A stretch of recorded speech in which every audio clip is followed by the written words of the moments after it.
Hello friends, welcome to my channel. आज मी तुम्हाला दाखवणार आहे सुक्या बोंबलाची भाजी। त्यामुळे रेसिपी कुठेही स्किप न करता पूर्ण रेसिपी नक्की बघा। सुक्या बोंबलाची भाजी करण्यासाठी एका कढईमध्ये मी ते 1 चमचे तेल तापत ठेवले। गॅसची फ्लेम इथे मीडियम ठेवायची आहे आणि सुके कापलेले बोंबील जे आहेत ना त्यांना परतवून घ्यायचं आहे।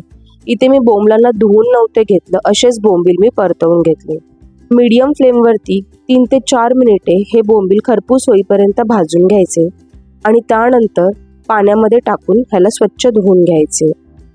बोंबील भाजून झाल्यानंतर 2-3 पाण्यात तुम्ही बोंबलाला स्वच्छ धुवून घेतले। आता त्याच कढईमध्ये 2 मोठे चमचे तेल तापत ठेवले। गॅसची फ्लेम इथे मीडियम ठेवायची। तेल तापल्यानंतर तेलामध्ये 2 मोठ्या आकाराच्या कांद्यांना उभे चिरून टाकायचे आणि कांदा ट्रान्सल्युशन होईपर्यंत चांगला असा फ्राय करून घ्यायचा।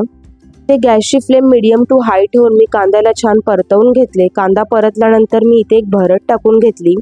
5 ते 6 लसणाच्या पाकळ्या, अर्धा इंच अद्रकचा तुकडा, थोडीशी कोथिंबीर आणि 2 मिरच्यांना बारीक ठेचून घेतलं आणि त्यानंतर ती भरड या कांद्यामध्ये 1-1 मिनिटे व्यवस्थितपणे फ्राय करून घ्यायची।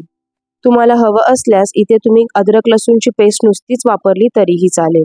1 मिनिटे भरड व्यवस्थित परतून घेतल्यानंतर मी आता या कांद्यामध्ये पाव चमचा हिंग टाकून घेतली आणि मोठा 1.5 चमचा लाल तिखट मसाला, अर्धा चमचा हळद टाकून मिनिटभर मसाल्यांना कांद्यामध्ये छान फ्राय करून घेतले। मसाला परतत असताना मात्र इथे मी गॅसची फ्लेम स्लो केली होती। 1 मिनिटानंतर तयार मसाल्यामध्ये इथे मी चवीनुसार मीठ टाकून घेतले। मिठाचा अंदाज जर तुम्हाला कळत नसेल तर लास्टला मीठ टाकले तरीही चालेल। मीठ व्यवस्थितपणे मसाल्यांमध्ये मिक्स करून घ्यायचे। ड्राय मसाले जळू नयेत म्हणून मी कढईमध्ये इथे अर्धा ग्लास पाणी टाकून घेत आहे। पाणी टाकल्याने मसाले करपणार देखील नाही आणि बोंबील सुद्धा व्यवस्थितपणे शिजून तयार होतील।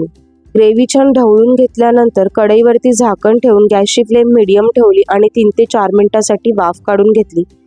3-4 मिनिटांनंतर कढईवरचे झाकण काढले, मसाल्याला छान परतवून घेतले आणि या पॉइंटला मी आता जे धुवून घेतलेले बोंबील होते ते ह्याच्यात टाकून घेतलेले आहे आणि व्यवस्थितपणे मसाल्यामध्ये बोंबीलला मिक्स करून घ्यायचे।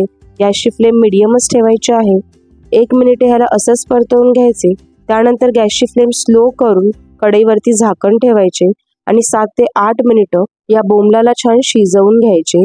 7 ते 8 मिनिटांनंतर तुम्ही बघू शकता या भाजीला छान तेल सुटलं आहे आणि भाजी ड्राय सुद्धा झाली आहे आणि बोंबील सुद्धा व्यवस्थितपणे शिजले गेले होते। अर्धा मिनिट मी असंच ह्याला परतवून घेतले। पुन्हा कढईवरती झाकण ठेवले 2 मिनिटांसाठी। गॅसची फ्लेम स्लोच ठेवली।